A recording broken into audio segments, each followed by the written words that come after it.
Making of a Serial Killer is about a guy who has these visions of the future. And these girls are telling him that if he doesn't kill certain people, then the world is basically going to end. Everyone feared weapons of mass destruction, but it was the media that destroyed you. It's kind of a conflict of him trying to figure out, am I crazy, or do I actually have to kill these people? Is it worth going to jail? And the whole time what he's seeing is this spiritual warfare going on. So it's this constant battle that's going over the heads of everyone else. My character's name is Angie, and she is the secretary to the senator. She has control over him, and she can kind of watch what he's doing and make sure he's on track.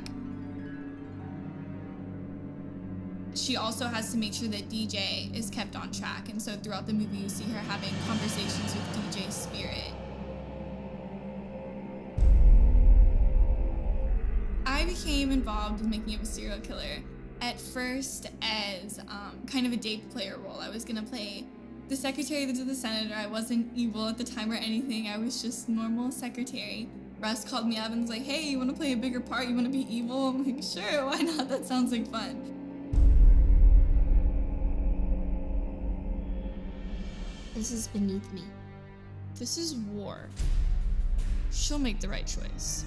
The war that Angie refers to is the spiritual war that's going on, kind of between good and evil, and the war is kind of going on above all the humans' heads. They don't really know about it, and they don't even realize that they're just pawns, or in the script it refers to them as puppets a lot.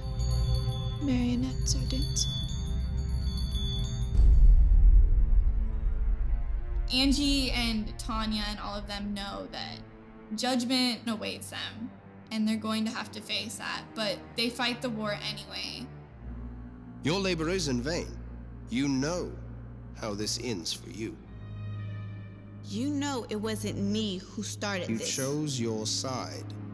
We bring destruction to the prized creation. And then the judgment. So even though they know that judgment's going to await them, they get as much done as they can in that time. And that's why it's so important to make sure that everyone's on track and doing what they're supposed to do. After I watched the film for the first time, I'm first of all really proud of the way it looks. I absolutely love it. It's one of those movies you walk away and it's very thought-provoking. You leave thinking like, was he crazy? Is he not? You know, you have a lot of questions at the end. And I like movies like that make you think.